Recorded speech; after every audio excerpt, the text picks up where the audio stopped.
InsyaAllah hari ini kita sambung asas 20, yakni asas yang ke-6 ataupun prinsip yang ke-6.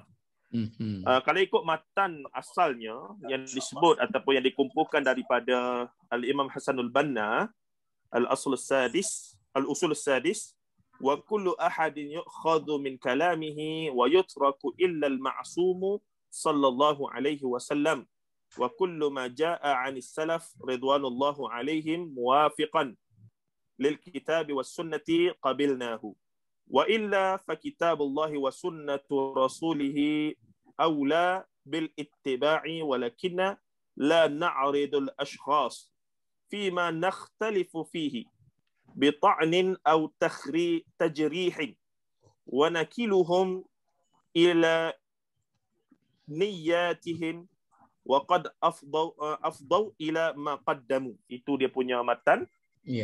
Terjemahannya, setiap orang dapat ditolak ucapannya kecuali al-ma'sum, yakni Rasulullah sallallahu alaihi wasallam. Segala hal yang datang dari para pendahulu, yakni mutaqaddimin ataupun salafus salih, semoga mereka diridai Allah, ridwanullah alaihim ajma'in, yang sesuai dengan Al-Quran dan As-Sunnah kita terima. Bila tidak, maka Al-Quran dan As-Sunnah lebih utama untuk diikuti. Namun demikian, kita tidak boleh mencaci maki dan menjelik ataupun menyindir-nyindir pribadi mereka dalam masalah-masalah yang masih diperselisihkan. Serahkan saja pada niat mereka masing-masing kerana mereka telah mendapat apa yang telah mereka kerjakan. Jadi anda tengok usul ini memang sangat disukai dan diulang-ulang oleh sahabat-sahabat kita daripada golongan kita panggil bermanhaj salaf lah. Golongan yang nak mengangkat ittiba'us sunnah ataupun yang dinamakan sebagai muhaddithin ataupun dasar umpamanya itu. Dan kalam ataupun usul ini ada persamaan dengan lafaz yang masyhur daripada Imam Malik bin Anas radhiyallahu anhu. Kalau Tok Mu ingat dan tahu peristiwa itu, bila Imam Malik duk mengajar dalam Masjidin Nabawi, menghadap dengan kubur Rasulullah SAW, maka Imam Malik bin Anas sebut perkara yang lebih kurang sama. Seluruh perkataan manusia atas muka bumi ini boleh diterima, boleh tolak, illa melainkan tuan kubur depan aku ni. Itu masyhur lah. Dan sebahagian daripada ulama, para kita panggil faqih dan juga muhaddis duk pakai benda tu, dan sebahagiannya menyebutkan perkataan itu tidak bolehlah difahami dengan seketul begitu, melainkan ada dia punya kefahaman lain. Jadi untuk permulaannya, sebab lama tak jumpa Tok Muk dengan Dr. Kamil ni, kita dahulukan Tok Muk lah untuk menghuraikan ataupun menjelaskan konteks yang sebenar al-ma'sum, yakni kalamul ma'sum itu. Boleh tak kita heret jadi istinbat hukum semasa dan seumpamanya. Baik, silakan. Dan juga muhaddis tu pakai. Bismillahirrahmanirrahim. Sebahagiannya menyebutkan, saya nak mulakan perbincangan ini dengan membawa satu prinsip yang saya kata prinsip ini boleh kita jadikan sebagai prinsip yang ke-6 ni, ialah supaya orang mudah faham, ini prinsip kebebasan berpendapat. Sebab itu dia mulakan para pertama ataupun ayat pertama dalam prinsip ini, dia kata siapa saja boleh diterima dan ditolak pandangannya. Itu maknanya dalam Islam ini tidak, macam dia kata, tidak ada la kahanata fil Islam, tidak kata mesti kita terima ni, kecuali dalam Islam ni kecuali Al-Quran dan As-Sunnah sahaja. Jadi kalau di luar daripada konteks Quran Sunnah, kalau pandangan-pandangan biasa, sama ada pandangan tu ulama biasa ataupun sampai kepada pandangan salafus salih pun, kalau bertentangan dengan Quran Sunnah, maka terpaksa kita tolak dan kita terima Al-Quran Sunnah. Tetapi kalau sekiranya tidak ada kenyataan daripada Al-Quran dan Sunnah, maknanya tidak bertentangan dan tidak ada sokongan daripada Al-Quran dan Sunnah, maka kita bebas. Sama ada menerima atau menolak. Itu yang saya nak tekankan soal kebebasan berpendapat. Cumanya kebebasan berpendapat ini, kalau seorang itu mempunyai kekuatan untuk memahami sendiri syariah, maka dia boleh mengguna pandangannya sendiri instead of dia ambil pandangan orang lain itu. Tetapi kalau dia ni jenis muqallid, jenis orang yang tidak mempunyai kekuatan untuk memahami sendiri, maka bila dia tolak sesuatu pandangan, dia ambil pandangan yang lain. Maknanya dia tidak ikat dengan siapa-siapa. Sebab tu Nabi kata, ashabi kan nujum bi ayyihi muqtadaitum ihtadaitum. Maknanya kita bebas memilih.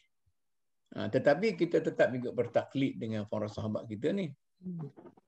Tapi macam juga kalau dalam komuniti orang yang mempunyai kemampuan untuk faham, kita bebas berpendapat dan kita boleh mengemukakan pandangan kita sendiri tanpa terikat dengan kedudukan mereka itu. Sebab itulah dalam Islam ini kebebasan berfikir dan kebebasan berpendapat ini merupakan satu prinsip yang asaslah. Cumanya dengan mengambil kira jangan melanggar Quran Sunnah dan kita juga menghormati pandangan orang lain walaupun kita tidak menerima. Sebab tu dia kata kita jangan mencerca, mencaci orang lain. Itu adab dalam berpendapat. Okey. Tok Muk sikit, Tok Muk kena tambah. Kalau anda tanya kata semua orang ke boleh macam tu? Maksudnya daripada sekecil-kecil budak sampailah kepada orang awam biasa di kampung apa semua, mereka bebas untuk melantunkan pandangan mereka dalam konteks ini. Dia macam saya kata tadi, kalau dia tu termasuk dalam kalangan pakar. Dalam kalangan pakar, dia boleh bebas memberi pandangan dia tolak pandangan orang lain. Sebab Abu Hanifah kata, sabda Rasulullah sallallahu alaihi wasallam, afdalul qurun qarni, thumma yalihi, thumma yalihi. Maknanya abad yang paling baik sekali ialah abad saya, kemudian abad para sahabat dan abad tabi'in. Kata Abu Hanifah, fa idza wasala al-amru ila Ibrahim an-Nakhai wa Syu'abi fahum mujtahiduna wa nahnu mujtahid. Maknanya, tapi apabila sampai ke peringkat Ibrahim an-Nakhai dan Asy-Syu'abi, iaitu guru-guru dia, orang zaman tabi'in, dia kata kita bebas. Sebab mereka itu adalah orang yang berijtihad, mujtahid, dan kita juga mujtahid. Ini kalau dalam kalangan orang yang mempunyai kepakaran dalam itulah. Jadi kepakaran ni pula ada kriteria yang jelas. Tak boleh kata saya pakar. Itu kadang-kadang keluarlah apa yang dia katakan, apa tu ajaran sesat itu. Tapi bagi orang awam, dia boleh bebas memilih ulama mana yang dia mahu. Dia kata saya nak terikat dengan mazhab Syafi'i saja. Apa saja pandangan daripada mazhab lain saya tak nak. Sebab kita tradisi kita Syafi'i. Itu boleh bagi mereka itu. Dia boleh memilih macam tu. Tak usah bagi tahulah ini ulama Abu Hanifah ni seorang yang cosmopolitan, seorang yang intelektual tinggi, yang apa-apa semua sekali. Kata Syafi'i ini apa, tak boleh. Saya nak Syafi'i. Maka itu diterima oleh Islam. Sebab dia ada kebebasan dalam kerangka berfikir dia sendiri. Baik, Dr. Kamil lah. Dr. Kamil boleh dengar ke? Saya sambunglah dulu gitu. Tanya saya dulu, nanti dia menzahirkan diri. Ada gangguan sikit ni, kena ruqyah. Iyalah. Apa Tok teruskan dululah. Okey. Jadi oleh kerana itu kebebasan berfikir ini, kebebasan memilih dan berpendapat ini ialah satu prinsip. Cuma prinsip yang mempunyai syarat maratnya dan mempunyai ikatan-ikatan tertentu. Maknanya saya kena ulanglah. Quran Sunnah itu merupakan sumber-sumber statik yang tidak akan berubah sampai bila-bila masa saja. Saya nak balik kepada apa yang saya ulang beberapa kali, bahawa syariat Islam itu ada 3 faktor. Tuhan, manusia dan alam. Maka Tuhan itu, iaitu Quran Sunnah, Allah dan Nabi, itu satu nilai yang statik yang perlu tetap di situ dan tidak akan berubah pada bila-bila masa pun. Dia merupakan rujukan yang asas. Sebab itu Islam ini, dia fleksibel tetapi dia ada marjak dia yang dia tidak lari. Itu yang penting. Jadi dia ada prinsip yang jelas dan boleh ditafsirkan ke mana-mana mengikut perubahan intelektual manusia dan perubahan persekitaran. Apabila berlaku perubahan intelektual, dia tidak akan berubah juga prinsip asal itu. Jadi itu yang dia apa semua sekali mana, tetapi dia tidak merupakan agama yang dogmatik. Itu Dr. Kamil dah ada tu? Boleh? Dr. Kamil boleh dengar ke? Boleh. Okey. Kita dah Tok Muk dah bagi premis asas, bermaksud apa kesimpulan ataupun premis yang Tok Muk angkat adalah kebebasan bersuara illa, tapi ada dhawabit. Jadi dalam konteks Dr. Kamil sebagai orang yang berpengalaman dalam bidang akidah pemikiran Islam, apakah dhawabit dalam memberi pandangan berkaitan akidah?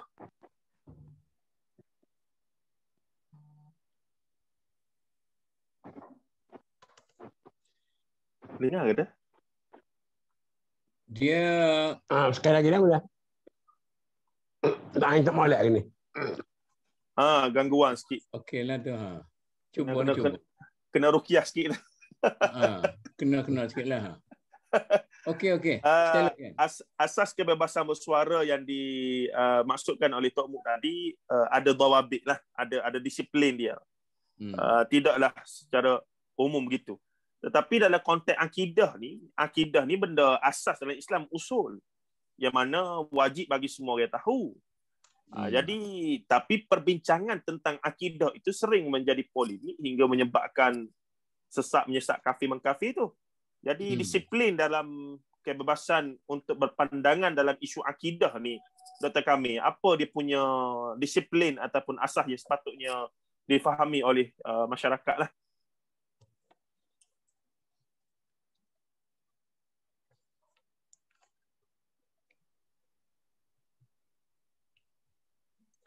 Lekat tu. Lekat lah. Okey, macam ni lah. Dia kata, nanti saya ulas secara umum lah. Boleh tak Bu? Okey.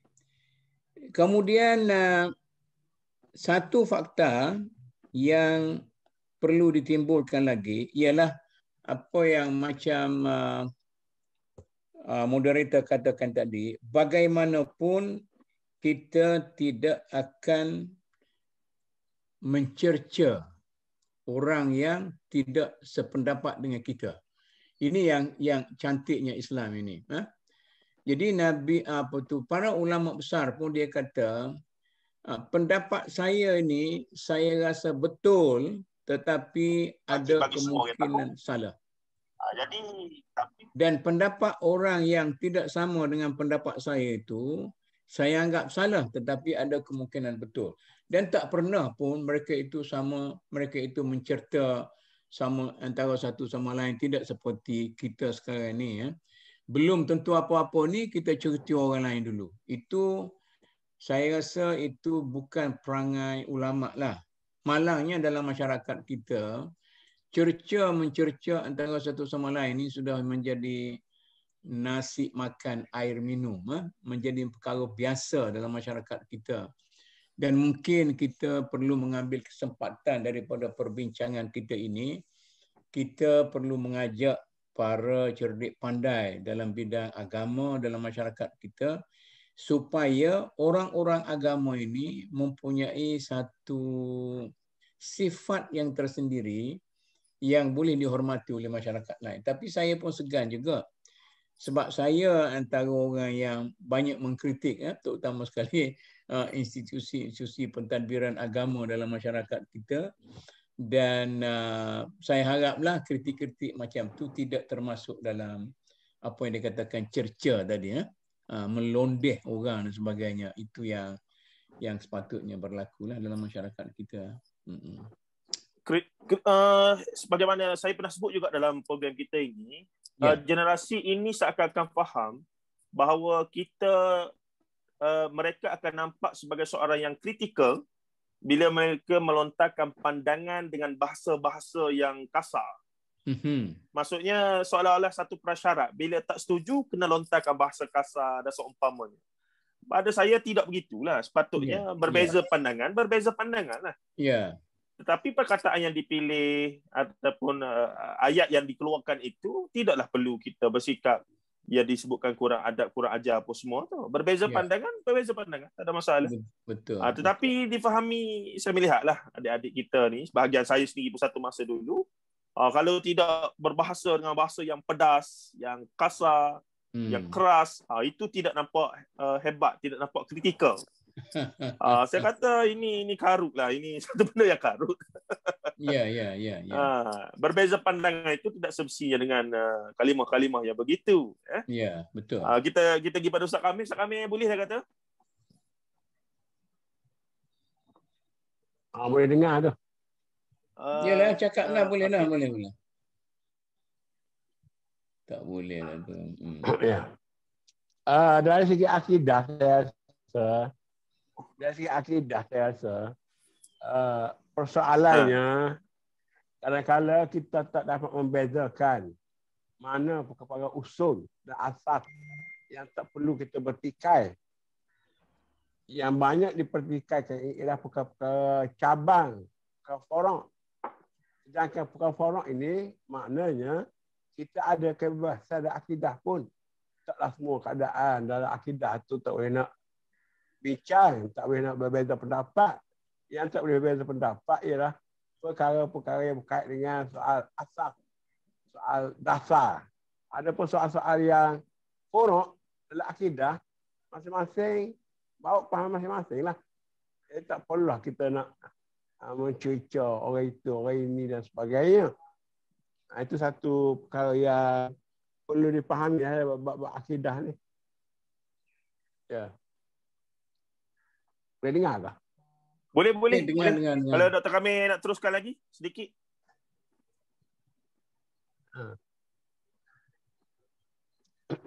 Jadi sekarang saya ingat kita kena gariskan apa perkara-perkara yang paling atas dan bawah yang menjadi asas ini.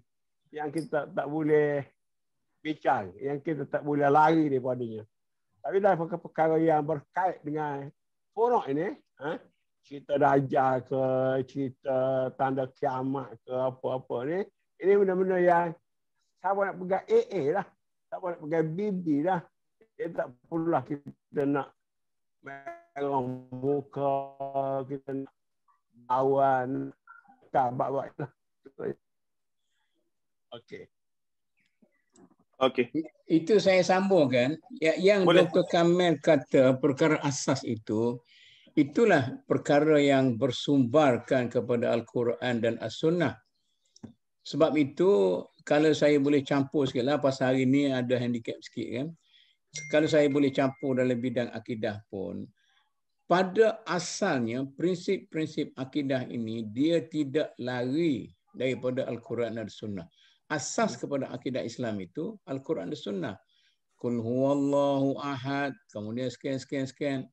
Kemudian unsur manusia yang saya katakan tadi, unsur kedua unsur manusia ini, dia masuk dalam ilmu akidah melalui ilmu kalam.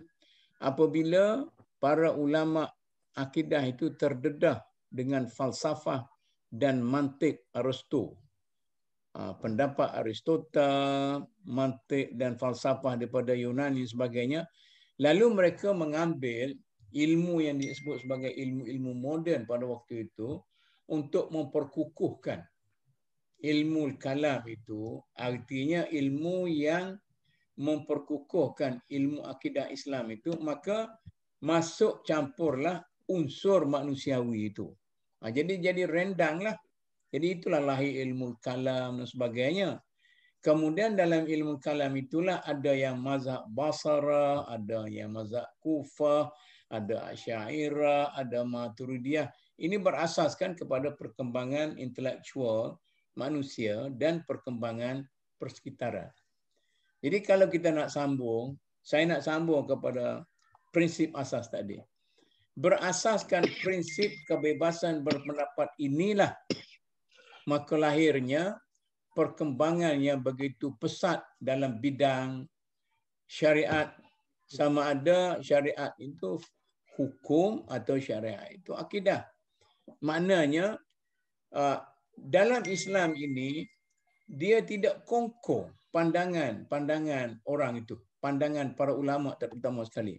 Misalnya kalau beberapa orang dalam satu peristiwa dengan Rasulullah sallallahu alaihi wasallam, mungkin 3 orang ni meriwayatkan dalam 3 gaya yang berbeza mengikut kefahaman sendiri. Jadi antara 3 ni pun dia tidak mempertikaikan antara satu sama lain. Jadi daripada 3 ni diambil oleh 3 grup pendengar, dan 3 grup pendengar ni dikembang-kembangkan sehingga lahirlah apa yang dikatakan mazhab atau school of thought. Jadi berkembanglah. Sebab itu perkembangan ilmu Islam ini cepat mencapai kemuncaknya sampai kepada perkembangan ilmu pengetahuan Islam. Kemudian apabila lahir banyak mazhab, school of thought dan sebagainya, maka lahirlah taklid. Lahir taklid maknanya kita tidak boleh berpendapat selain daripada apa yang dikatakan oleh para pemimpin mazhab kita. Maka di situlah berlakunya pengucupan dalam soal perkembangan ilmu, maka lahirlah pertikaian, perbalahan dan sebagainya, kerana setiap grup itu ada para pemimpin mereka sendiri, dan malangnya mereka gagal balik kepada prinsip yang asal, iaitu Al-Quran dan As-Sunnah. Itu yang menjadi masalah kita.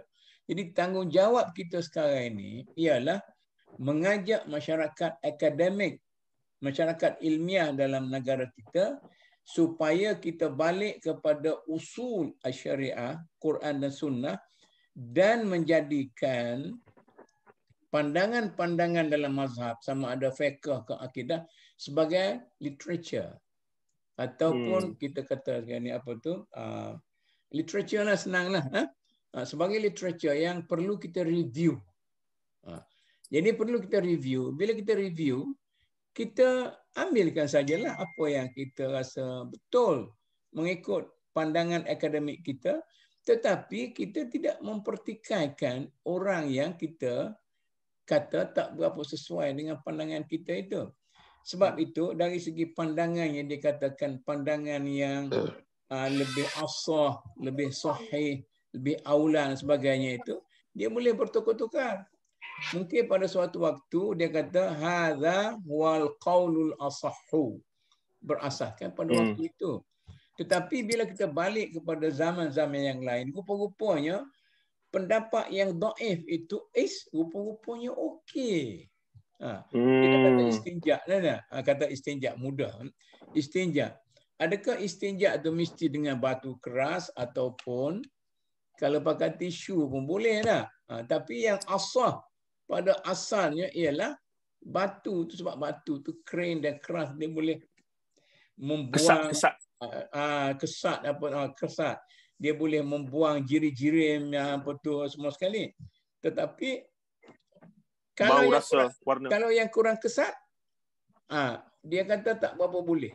Bila tak berapa boleh, mungkin bila kita datang pada sekarang ni, bila kita ada tisu-tisu yang betul-betul fungsinya bagus, dia lebih baik daripada batu yang kesat itu, maka dia telah menjadi qaul asah pada zaman ini. Itu yang macam saya kata akidah pun, Dr. Kamil, saya rasa akidah pun macam itulah juga.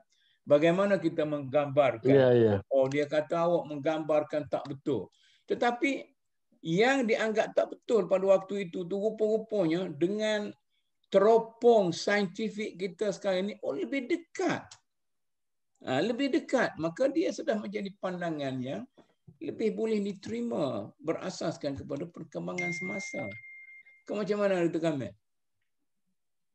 Dr. Kamil, boleh tambah? Ya. Sebab itulah kita tengok. Ya. Sebab itulah bila kita tengok, bila asal salafus soleh tu, dia ajar Islam ni masih simple. Kemudian dia terbagi kepada mazhab-mazhab. Dalam fiqh pun banyak mazhab, dalam akidah banyak mazhab, dalam tasawuf banyak mazhab, dalam falsafah banyak mazhab. Sebab tu datang ulama Qudiyah zaman Ibn Taymiyah, dia kata kembali kepada Quran dan Sunnah. Yeah. Ini supaya dapat disatukan semula pemikiran yang dah berterabur tadi, saya satukan semula cara fahamannya dengan merujuk kepada Quran dan As-Sunnah. Kemudian ada soal akidah pula, kita lihat memanglah ada mazhab-mazhab yang banyak mengambil pandangan-pandangan luar tadi. Daripada Greek lah, daripada Parsi lah macam-macam. Yang menyebabkan bercampur aduk juga antara yang original, yang asal dengan kita sebut ropo-ropo dan renda-renda ni yang menjadikan kelam kabut pula. Tapi kalau kita tengok, misalnya setengah-setengah mazhab seperti mazhab Hambali misalnya, yang selalu bertikaikan. Dia kata tangan Tuhan lah. Apa kita nak takwil ni, Tuhan kata tangan lah. Sebab kalau Tuhan nak takwil, dia takwil lah. Makna itu tujuan, misal orang mazhab Hambali, supaya kita kembali kepada asal yang Tuhan nak tu. Tapi orang kata, macam mana nak terima tangan Tuhan? Sebab tangan dia bagi kita macam ni lah. Macam jari ni. Tangan Tuhan tidak berjari. Di situ maknanya ada perbezaan. Saya suka seperti Abu Zahrah misalnya, seperti Halim Mahmud misalnya. Dia kata aku tak fikir macam kamu fikir tu, tapi kalau kamu boleh fikir macam tu, kamu ambil lah. Tapi aku nak macam ni. Macam tu. Maknanya perbezaan pendapat tu boleh diharmonikan asal kita tidak ego menyatakan yang kita saja betul, yang orang lain salah. Tetapi kita kata berdasar kepahaman masing-masing lah. Sebab tu saya suka tekankan sangat. Wahyu satu perkara. Wakil satu perkara. Dan bagaimana meletakkan wahyu pada wakil yang betul satu perkara pula. Jadi di sini soal, kalau dengan bahasa mudah kita kata, soal pasal skru lah. Ketak ke, atau longgar ke, atau sedang elok ke, skru ada dah. Pasal ada dah. Cuma bagaimana? Orang ni suka ketak, orang ni suka longgar, orang ni suka sedang-sedang. Jadi perbezaan itulah kita ambil kira supaya kita jadi orang yang bijaksana. Bukannya orang yang suka berkelahi. Ya. Yeah. Baik, kalau Tok Muk perasan isu semasa ni antara yang hangat sampai berlaku debat antara beberapa orang tokoh agama negara kita ni berkaitan dengan penjarakan soft dalam solat yang dilihat sengaja menyelisih sunnah yang sarih, sebab hadis untuk merapatkan soft itu sangat jelas lah. Dan perbezaan hukum pada merapatkan soft dalam solat tu segelintir ulama mewajibkan dan sebahagiannya sunat muakkadah, majoriti. Jadi sebahagian sahabat kita melihat fatwa ataupun SOP yang dikemukakan oleh Jabatan Kesihatan Malaysia ni, Kementerian Kesihatan Malaysia atas nasihat World Health Organization yang kemudiannya dipersetujui oleh Majlis Agama Negeri masing-masing melalui mufti, itu ada satu benda yang tak wajar lah. Jadi di sini kita lihat pandangan yang cukup pelbagai dan seumpama, tapi bagi orang macam saya yang berminat untuk nak tahu wacana-wacana begini, kita seronok sebab banyak benda baru kita belajar. Yeah. Tapi melihat kepada realiti masyarakat, kita jadi risaulah. Di sana ada bibit-bibit pandangan yang sudah ada unsur ekstrim. Dan puncanya lebih kepada melihat dia sifir mudahnya adalah apa dia, iaitu penjarakan soft ini SOP dibuat oleh Kementerian Kesihatan. Kementerian Kesihatan ni pula dia punya token besarnya adalah WHO. WHO ni pula dimiliki oleh Amerika. Amerika pula dikuasai oleh Yahudi. Yahudi ni pula Yahudi Zionis. Zionis ni pula adalah Freemason, Illuminati apa semua ni. Dan Illuminati apa semua ni adalah Dajjal belaka. Jadi itu dia punya sanad, dia punya makluman yang mereka dapat tu, yang mereka sangat-sangat tidak setuju dengan apa yang berlaku, iaitu penjarakan soft itu. Jadi pandangan ini dihamburkan dalam masyarakat, sehingga kan fatwa ataupun pegangan rasmi pihak kerajaan pun dilihat seakan tidak relevan, dan ada kata-kata yang menyebut bahawa pemimpin dan para mufti apa semua ni sekadar mengikut dan ada kepentingan, ada seumpama. Jadi isu semasa lah minta ulasan Tok Muk. Anda tak pasti Tok Muk terlibat tidak dengan isu-isu semasa ini untuk bagi pandangan atau apa-apa, tapi kita sukalah nak tahu pandangan Tok Muk dalam isu ni. Pertama sekali, saya kurang minat dalam isu-isu ni. Sebab bagi saya tak ada isu. Itu kurang minat tu. Jadi kita haraplah semua orang sanggup mendengar apa yang kita ceritakan, itu pun okey dah kan. Jadi macam ni, solat, puasa, zakat, haji dan sebagainya itu kita katakan ritual. Kita kena balik kepada pokok pangkal kan, ritual. Maknanya kalau pendengar boleh menerima, sabar sikit saya katakan, ini semuanya orientasi untuk ibadat yang sebenar. Ini dah mula kita nak berbeza pendapat lah kan. Bismillahirrahmanirrahim. Wa ma umiru illa liya'budullaha mukhlishina lahuddin. Kami tidak mahu kecuali mereka itu beribadat dengan ikhlasnya. Wa ma khalaqtul jinna wal insa illa liya'budun. Kami ciptakan manusia dan jin itu tidak ada tujuan lain kecuali untuk beribadat kepada Allah. Dua ayat ini ditafsirkan oleh para ulama mufassirun, maknanya hidup manusia keseluruhan itu suatu pengabdian kepada Allah, itu ibadatnya. Jadi kalau macam tu, sembahyang, puasa, sunat haji ini apa dia? Maka semuanya ini adalah ritual atau latihan, ataupun kita katakan orientasi. Semuanya ini orientasi ke arah ibadat yang sebenar. Misalnya kalau kita sujud, kita ambil solat sajalah ya. Kita ambil solat saja. Kita kepada Allah Subhanahu Wa Taala dan kita takkan sujud kepada orang lain macam ni. Itu kan. Kemudian wajjahtu wajhiya lilladzi fataras samawati, itu kita baca semua. Ini semuanya ritual-ritual ini ialah untuk melatih. Sebab itu seseorang ubat, iaitu seorang ahli ibadat yang betul, dia akan menjiwai, kita ambil contoh sembahyang tu, dia akan menjiwai segala gerak-geri dalam solatnya. Jadi antara dalam solat Jumaat itu ialah rapatkan saf. Okey. Apa maksud rapatkan saf? Maknanya jangan berkelahi.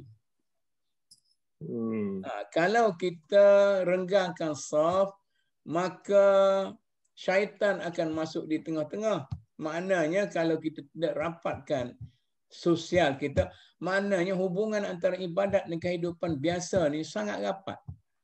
Jadi kalau kita rapat sah macam mana pun, keluar tu kita duduk kelahi, bala politik, bala mazhab, itu kita tidak menjiwai Islam. Okey. Jadi apa konsep rapat sah itu? Iaitu mengikut realiti yang ada. Maknanya kalau berbeza satu kaki, Rapat ke tak rapat? Tak rapat. Ustaz jangan kata tak rapat, Ustaz. Beledek tak rapat. Zahirnya tak rapat lah. Zahirnya tak rapat sebab kita melihat dari segi fizikal. Material. Ya, tetapi hati nurani kita tetap rapat. Kita cuma merenggangkan diri dengan orang sebelah sana kerana meraihkan keselamatan dia dan keselamatan kita. Bukan masalah kita tiru, kita turut WHO yang membabi buta. Kita pun tahu prinsip-prinsip ini. Jadi macam ni. Darah yang lekat di kain itu, sikit ke banyak? Berasaskan kepada penilaian. Nak kata sikit ke, banyak ke, berasaskan kepada penilaian. Jadi penilaiannya sekarang ni, jarak yang ada tu, rapat ke, tidak rapat? Ada hadis. Nabi kata mesti kena bersentuh bahu dan sebagainya, kan? Mesti bersentuh bahu. Tetapi kalau kita pergi ke masjid itu, dia orang pakai minyak atar. Ini satu lagi. Dia pakai minyak atar yang baunya begitu hebat atar itu. Sampai kita pening kepala. Jadi kita terpaksa jauhkan sikit, artinya apa itu. Jadi dia menyalahkan konsep atar.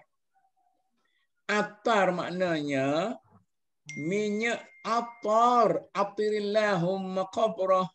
Jadi minyak yang memberi bau yang harum, yang sedap, yang boleh menyenangkan perasaan orang. Ini tak kita minta hatar ajak aswad tu yang bau Allah semua sekali. Kita pergi cuik ke orang pula nak cerita semua sekali. Inilah benar-benar yang tidak ada jiwa dalam ibadat kita. Oleh kerana itu, jadi soal rapat tu, apa maksudnya rapat itu?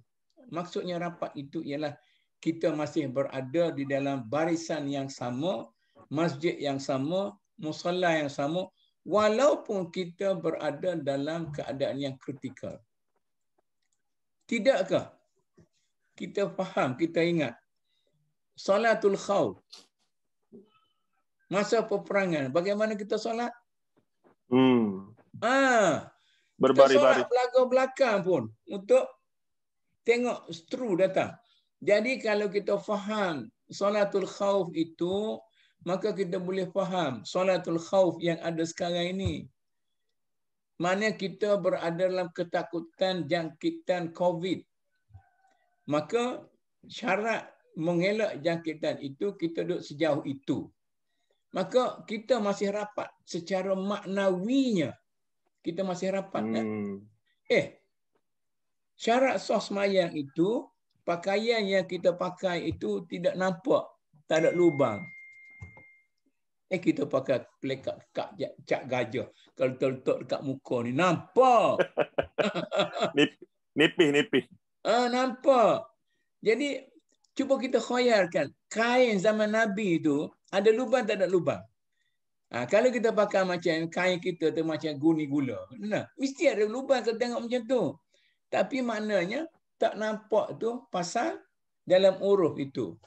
Jadi saya rasa kita kena faham betul-betul. Kemudian nak kata kepada mufti ni ikut Yahudi, ikut Nasrani, ikut Freemason, itu satu benda-benda yang berat. Saya tidak nak kata mufti itu sendiri. Bukan semua orang boleh jadi mufti. Mufti tu orang duk pilih dah. Pilih lepas pilih. Awak sesuai. Jadi kita terimalah ini ulama yang terpilih dalam masyarakat kita menjadi mufti. Tak boleh kita nak perlu jadi main-main dari segi hukum lah. Kalau dari segi dia tu kedekut ke, tak nak derma kat kita, bolehlah kita pertikaikan. Saya rasa itulah kalau boleh saya bagikan. Yang keduanya, kita ni, ustaz-ustaz kita ni, bila ada sikit, ada 3 dalam poket kita, jangan kita bagi 4 atau bagi ke 3 sekali kepada orang miskin lah kita. Kita ada 3 bagi 1. Berhati-hati supaya ada result. Jadi ustaz-ustaz kita ni kita kena riza sikit lah. Kalau dah mufti-mufti kata mufti pula ittifaq pula. Ittifaq pula. Jadi bila dah ittifaq pula, kita terimalah saja. Itulah authority dalam masyarakat kita. Okeylah. Penjelasan Tok Muk tadi mengingatkan kebetulan pergi hantar isteri tadi balik dengan satu kuliah. Oleh sahabat kita daripada sidang kalam ni, dia baca kitab Fadaih Batiniyah oleh Imam Ghazali. Jadi dalam kitab, antara part yang menariknya, Imam Ghazali mendatangkan satu hadis berkaitan dengan anjing dalam rumah. Disebutkan la yadkhulul malaikah fil bait fihi qalbun, begitulah saya ingat matan lengkap dia. Jadi Al-Ghazali telah bagi faham yang dimaksudkan dengan al-bait di sini hati.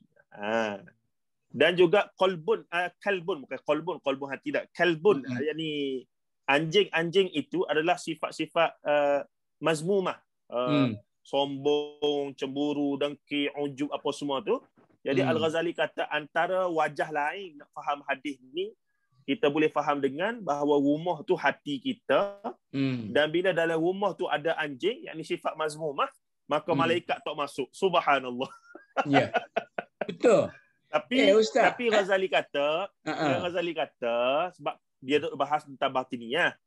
Dia nak katanya kaedah kaedah yang saya nyatakan ini bukan macam batiniyah. Batiniyah ni dia nafikan langsung zahir itu. Betul. Dia tak nafi zahir nas hadis Nabi yang kata dalam rumah ada anjing, itu kita terima. Tapi dia kata salah satu wajah lagi yang boleh kita faham juga. Jadi penafian itu tidak berlaku secara jazam terhadap nas yang asal tu. Begitu. Mungkin kita Tok Muk nak sambung dulu ke kita Dr. Kamil dulu sikit? Kalau dia nak sambung, kita tak tahu dia boleh kecek ke tidak tahu. Kita pergi lepas tu Dr. Kamil sambunglah. Supaya perbincangan kita ni smooth. Jadi Imam Ghazali dengan Ahmad. Ini Ustaz dengar dah. Dr. Kamil pun faham ni. Ahmad ni, adik dia ni seorang sufi. Imam Ghazali ni orang kita katakan ulama falsafah akhlak. Jadi bila Imam Ahmad ikut jadi makmum kepada Imam Ghazali, akhir dia mufaraqah. Mufaraqah. Semaya sekak mufaraqah. Lepas semaya tu, Imam Ghazali kata, mu apa ni Ahmad? Mufaraqah ni masa saya, macam saya Dr. Kamil lah dah. Saya jadi imam, duduk belakang, akhir dia mufaraqah. Dia tanya apa mufaraqah tadi? Dia kata, aku tengok mu masa semaya tadi sedang bergelumang dengan darah. Maka saya rasa semaya awak tu batal. Maka saya kena mufaraqah lah. Imam Ghazali kata betul lah tu. Sebab bila masuk waktu zuhur tadi, dia duk tulis kitab fiqh babul haidhi. Dia duk ingat ke darah haid tu. Masalah dia nak ulah darah haid apa semua sekali. Adalah kepala kita, masa semaya tu, Ahmad melihat ada darah di depan, di atas badan Imam Ghazali. Itu nak ceritanya bila kita melihat. Saya nak balik kepada apa tadi barisan apa tu soft tadi kan. Bila kita melihat dari segi maknawi macam Ahmad melihat tu dari segi maknawi, maka kita tidak boleh mempertikaikan walaupun sedepa soft kita dalam masjid itu. Dr. Kamil bolehkah tambah tu dengan molek kah? Tak berfungsi lagi nampak ni. Kecewa kita. Ya. Boleh. Sila. Boleh. Sila. Saya nak bawa satu hadis Muawiyah yang dikatakan hadis paling masyhur lah. Hadis paling sahih. May yuridillahu bihi khairan yufaqihu fiddin. Jadi dia tafakuh fiddin ni bukan sekadar faham secara mendalam. Dan itulah yang berlaku kekurangan pada kita sekarang ni. Sebab itu bila Datuk Mu cerita tadi, kita buka kitab Imam Ghazali secara khusus lah. Ambil dah kitab Muqih min ad-Dalal pun. Cerita anjing, cerita kera, cerita babi, cerita malaikat, cerita manusia ni menjadi buah mulut dia. Jadi Imam Ghazali ni dia punya pencapaian tinggi. Sebab itu lagi dia kata Lauh Mahfuz tu macam matahari. Lauh Mahfuz tu macam matahari. Mata kita ni, kalau orang buta, dia tak nampak. Walaupun matahari tu besar. Demikian juga asal agama ni. Kalau orang tu dia celak, dia boleh tengok benda sampai di Lauh Mahfuz tu. Itu timur-timur kasyaf, timur laduni dan sebagainya. Makna saya nak ceritanya, ilmu ni bertahap-tahap. Macam kita lah. Ada ibtidaiyah, ada sanawi menengah, ada universiti, ada pusat pengajian tinggi, ada PhD, ada lagi tinggi dan sebagainya. Jadi sebab tu bila kita mengukur keilmuan tadi, termasuk pemikiran, termasuk ijtihad, termasuk apa saja yang menggunakan akal fikiran dan sebagainya, maka kita kena tengok begitulah ragamnya manusia berfikir dan begitulah ragamnya manusia berbeza pendapat. Sebab itu kita jangan mudah melenting mengatakan orang itu salah, orang itu. Sebab rabun mata kita tak sama. Ada orang rabun teruk, ada orang kurang rabun, ada orang tak rabun. Dan cahaya matahari yang kita tengok pun berbeza. Maka kita boleh faham di situ tidak adalah kita mudah nak menyentak, mudah nak melata, mudah nak apa-apa dan soal-soal agama. Baik soal hukum, baik soal akidah dan sebagainya. Sebab itu saya nak pesan lah. Belajar jangan sampai tak habis. Belajar yang habis. Adalah satu perkara. Yang masalah ni bila kita belajar separuh-separuh, jangan masalah apa yang berlaku sekarang ni. Allah. Boleh ke saya kata, Dr. Kamil, ni terikut-ikut cara Tok Umuk dah ni. Bolehkah kita kata bahawa antara tanda orang alim ni, dia tahu dia punya limit. Dia punya, maksudnya bila dia nak pergi tu, dia sedar sendiri, tidak liga dia ni. Tidak level dia. So, dia reserve. Maksudnya tanda orang alim ni, dia sedar dia jahil ataupun dia, capability dia setara mana. Boleh Dr. Kamil jelaskan sikit. Kemudian Tok Muk tutup lah. Kita pun tak berapa boleh lama ni nampak hari ni.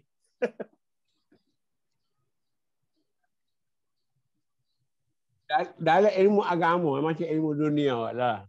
Dalam ilmu perubatan tu, orang pengalaman 10 tahun beza dengan orang pengalaman 20 tahun, orang ada pakar dalam bidang jantung dan sebagainya. Dalam agama pun begitu juga. Jadi kita kena kenal diri kita. Kena kenal diri kita. Kita ni orang awam ke, kita ni orang alim ke, kita ni pakar ke. Dan kita duduk pada kapasiti kita. Kalau kita ni tukar apa? Tukar masak, jalan tukar masak. Kalau kita ni tukar bomo, jalan bomo. Kalau kita, jadi masing-masing kena kenal diri. Dia masalah sekarang ni, orang bila diletak sikit ustaz ke, atau hatta berasa ada ijazah tinggi sikit ke, kita mudah perasan, kita tahu semua. Padahal, kapasiti kita tu setakat mana. Dari benda-benda ni dah. Man arafa nafsahu, faqad arafa rabbahu. Walaupun ni orang kata hadis, do'ih dan sebagainya. Tapi maknanya mengenal diri itu penting. Kalau tidak, kita banyaklah terjebak dalam perkara-perkara yang mungkin kita tak sampai ke satu perkara yang hakikatnya kita hanya tengok di segi luaran saja. Tapi kita tak sampai kepada hakikat yang senar. Macam penyakit lah. Orang awal tengok penyakit, dia baca setakat dia lah.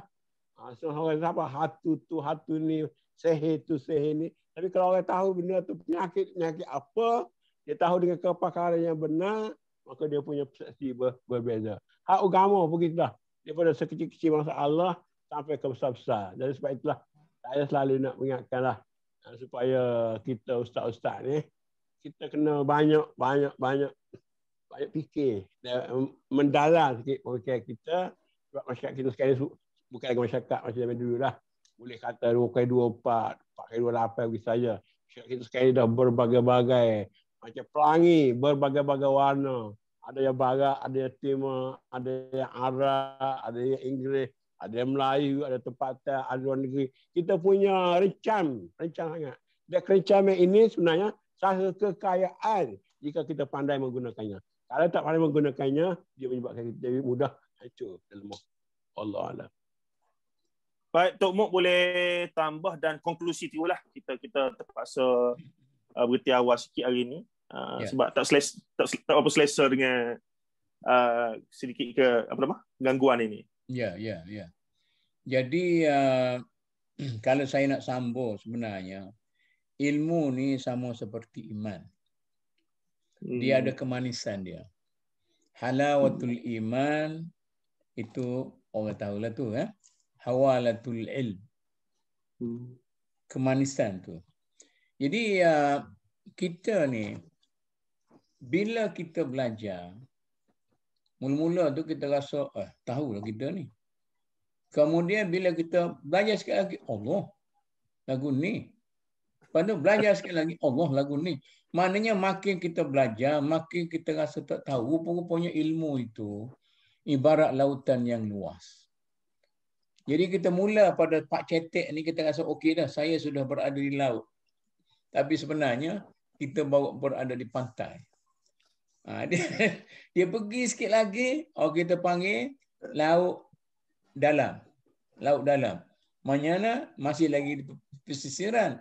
Kapal-kapal kecil, perahu-perahu kecil boleh pergi lagi. Tapi kalau pergi ke laut luar, dengan gelombang yang besar, dengan apa semua sekali, baru kita tahu dalam atau tuhurnya laut itu. Sebab itu dalam tradisi Islam, mula-mula dia mukhtasar. Dia apa tu? Dia panggil matan. Matan dulu. Kemudian matan tu, bila dah okey dah matan tu, Imam Ghazali pun cerita ni kan? Imam Ghazali pun cerita. Sebab kita bagi matan tu, supaya kita tahu dengan satu menyeluruh. Tetapi ringkas, simple. Kemudian dia pergi syarah. Syarah pada matan tu. Dia syarah, dia guide kita pergi. Rupa-rupanya tidak macam dalam matan dulu. Ada 10 pendapat ni rupanya. Matan tu satu je. Syarah. Kemudian dia datang pula hasyiah, hawashi. Kemudian akhir sekali mukhtasar balik. Mukhtasar balik. Itu. Jangan fikir antara matan dengan mukhtasar tu serupa. Itu masalah. Itu tradisi ilmu tu. Lepas itulah dia buat qawaid, fiqh, dia buat apa semua sekali. Jadi tradisi-tradisi inilah yang menyebabkan orang bila dia rasa, bila dia tu agak penuh, orang kata kalau ten tu, dalam bahasa Melayu kita, yang kuat berbunyi itu ialah ten yang kosong. Tapi apabila ten tu penuh, dia kurang bunyinya. Tetapi itu utama sekali para kita tengoklah para ulama lah, tidak kita lah orang-orang yang betul-betul ulama. Dia sangat berhati-hati nak bagi satu fatwa, satu pandangan. Jadi dia tidak macam on the spot. Ulama on the spot ni susah kan? Soalan apa pun dia jawab. Saya kadang-kadang masa muda-muda dulu saya suka petang-petang mesti saya berkereta dengan isteri saya. Sebab inilah satu pada budaya hidup kita yang boleh menyebabkan kita sihat. Dalam kereta saya kata buka kat radio ni. Dia pun bukalah. Radio soal jawab agama tu. Dan ni isteri hak mana ni? Isteri hak nombor berapa tak tahu lah ni. Tak boleh cerita tu. Isteri nombor berapa tu. Lepas tu, bila dia buka tu, tak habis ceramah tu. Soal jawab. Saya kata tutup lah. Dia kata apa tutup? Ya. Ini ceramah agama kan ni. Saya kata pening kepala weh. Dia jawab tu ikut dah je. Mananya dia jawab apa yang dia rasa nak jawab, dia tak fikir pun. Sebab tu saya sangat encourage lah kalau soalan daripada penonton ni kalau boleh, dia bagi dulu. Bagi soalan dulu, kemudian kita study dulu. Kalau ada soalan-soalan yang agak rumit tu, kita tak jawab secara spontan lah. Ini susah sekali. Tapi tak utama sekali itulah yang terjadi kepada kita oleh kerana ramai sangat bilangan orang yang cerdik pandai ini, maka orang bawah tu pula dia compare dengan kita. 2-3 hari lepas saya jumpa satu YouTube. Dia kata nama apa Terengganu tu? Ustaz Azhar Idrus. Azhar Idrus versus Mufti Perlis. Oh. Anak saya kata apa pula ni? Tariklah. Saya ikutilah. Rupa-rupanya tak ada apa-apa pertentangan langsung. Tetapi orang ni yang cuba lagu-lagakan, nak suruh apa tu agak kontroversial. Jadi dia nak suka-suka macam tu juga. Jadi itulah dalam masyarakat kita ni.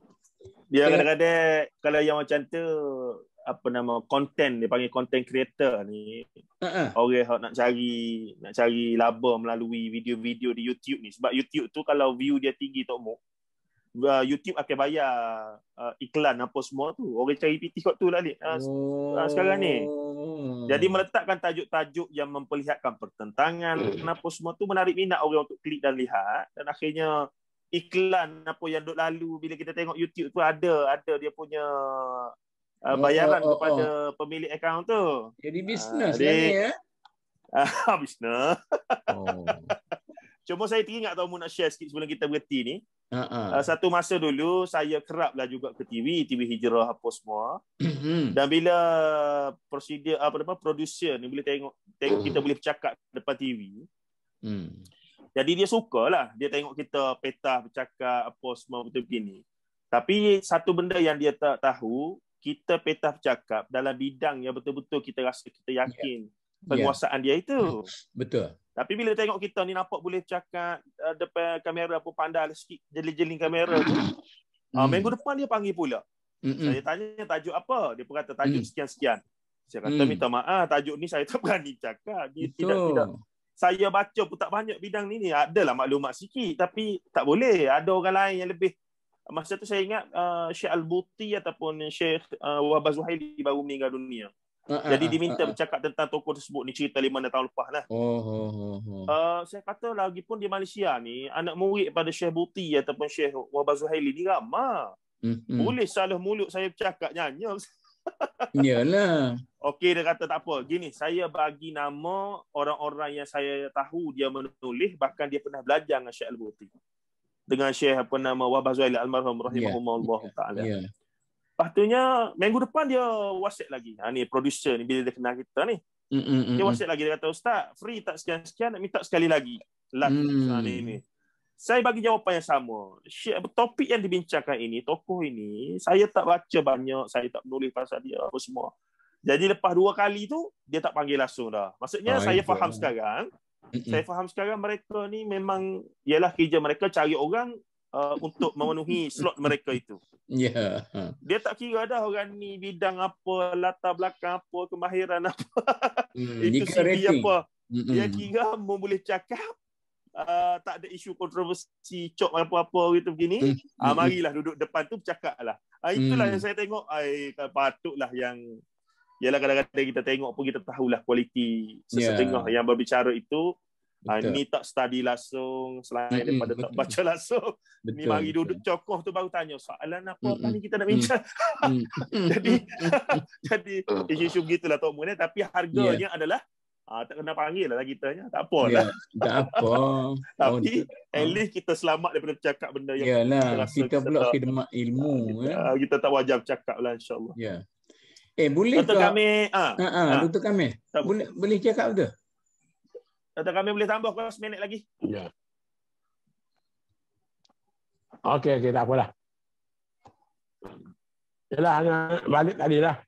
Maknanya dari segi kita berpendapat ni, kita kena berasas kepada ilmu yang betul lah. Dan itulah tanggungjawab kita yang berat. Dan ilmu ni kita kena ingat dia daripada Allah. Bukan benda-benda boleh kita main saja. Apa lagi bila bertembung antara yang benar, yang hak dengan yang salah, dengan yang batil. Kalau tidak, takut kita menjadi ejen kepada kebatilan, nyaya ke orang ramai lah. Dan nyaya kepada diri kita lah. Ini kita kena pegang prinsip keilmuan tu. Okay, terima kasih. Baik, Tok Mulah, tutup seminit. Okey. Jadi ginilah saya simpulkan prinsip ni kan. Takut yang lewat datang apa semua sekali kan.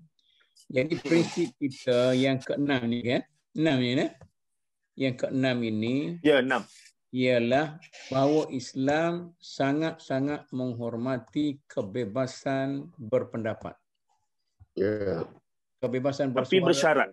Bersyarat. Berpendapat. Tapi dengan syarat, pertama sekali kita kena pastikan pendapat kita itu tidak bertentangan dengan Al-Quran dan As-Sunnah. Untuk memastikan tidak bertentangan dengan Al-Quran dan As-Sunnah itu bukan seada-adanya. Tetapi kena tahu bahawa Al-Quran dan As-Sunnah itu ada tafsirnya, ada takwilnya, ada kiasnya, dan ada sebagainya. Kita kena tahu semua sekali. Ini maknanya bukanlah kebebasan berpendapat itu suatu cek kosong yang boleh ditandatangani oleh sains sesiapa. Hanya orang-orang yang pakar dalam bidang itu saja. Itu dikatakan disiplin ilmu dalam Islam. Okey. Kemudian bagi orang yang tidak mempunyai kepakaran, cukuplah dia menjadi muqallid. Artinya sejauh mana dia boleh pilih, kebebasan berpendapat yang dia ada ialah kebebasan memilih mana-mana ulama yang rasa dia senang, itu secara membabi buta pun tak apa. Dia kata saya nak bertaklid kepada mazhab ini. Tetapi dia tidak boleh pula campur-campur, enter mazhab. Sebab dia tidak ada kemampuan. Kalau dia kata, once dia kata saya bermazhab rukhas. Syafi'i lah situ. Tak boleh dia nak talfiq, tak apa semua nak cari apa yang mudah-mudah. Tak boleh. Dia ni banyak orang kita sekarang ni, bila dia nak cari benda mudah, kita jumpa mazhab ni. Tak boleh. Tak boleh macam tu. Satu. Yang kedua yang kita katakan tadi, apapun pandangan kita dan apapun pandangan yang kita pilih, kita kena hormati pandangan-pandangan orang lain. Sebab orang lain juga ada kredibiliti macam kita, dan ulama yang mereka ikut itu pun ada kredibiliti di kalangan mereka itu, sehingga kan penghormatan antara ulama itu adalah suatu akhlak yang tinggi. Jadi dia hormat antara satu sama lain, sehingga kan siapa yang sembahyang Imam Syafi'i, kalau sembahyang dekat dengan kubur Imam Hanafi kan, dia kata pasal apa sekian-sekian, dia kata kerana aku menghormati orang dalam kubur itu. Ini dalam hal yang dia tak sama dengan pandangan Hanafi. Kerana menghormati orang dalam kubur itu, maka saya tidak melakukan apa yang saya pandang, tapi saya ikut pandangan dia. Itu tingginya penghormatan dalam masyarakat. Jadi oleh kerana itu, kalau dalam masyarakat kita ni, penghormatan sesama orang terpelajar dalam bidang agama antara satu sama lain, menghormati satu sama lain, kita akan dapat melahirkan satu generasi para terpelajar Islam. Saya tak nak kata para ulama, mungkin ulama ni tinggi sangat. Satu generasi intelektual Islam yang dihormati bukan saja di kalangan orang yang cintakan ilmu Islam, tetapi di kalangan orang yang bermusuh dengan ilmu Islam pun dia kata, oh jangan. Orang pokok intelektual Islam ini, understanding dia cukup tinggi. Itu yang kita nak, maka itulah dakwah kita. Kalau tidak, bila dakwah kita kalau macam berkucur-kucur macam ni, orang kata menyusahkan. Nak masuk Islam pun jadi susah. Dia kata kerana orang Islam ni suka berkelahi sama sendiri. Saya rasa setakat itulah yang saya boleh bagi petang ini. Baik, Alhamdulillah untuk perkongsian hari ini, dan saya mewakili kedua cikgu kita ini dan juga pihak penganjur iaitu Dr. Basri mengucapkan ribuan mohon kemaafan atas gangguan siaran pada hari ini. Namun Alhamdulillah tetap bersama kita dalam 50 dekat 60 orang, yang saya minta juga walaupun kita dah habis tapi tetap share lah kuliah kita hari ini insyaAllah. Dan pada sesi seterusnya insyaAllah kita akan Membincangkan prinsip yang ketujuh, asas yang ketujuh, yang berbunyi walikulli muslimin lam yablugh darajatal nazar fi adillatil ahkamil far'iyyati ayyattabi'a imaman min a'immatid din. InsyaAllah kita akan buat study sikit, tengoklah apa yang sesuai dengan topik semasaan dan seumpamanya. Jadi terima kasih pada Tok Muk dan juga Dr. Kamil, walaupun tidak dapat bersuara dengan lancar pada hari ini. Tak apa, tengok muka dia okey dah. Tapi tetap dapat bagilah 2-3 buah kilah dia tu, alhamdulillah. Jadi terima kasih semua kepada semua pendengar dan seumpamanya. Wabillahi taufiq wa hidayah. Assalamualaikum warahmatullahi taala wabarakatuh.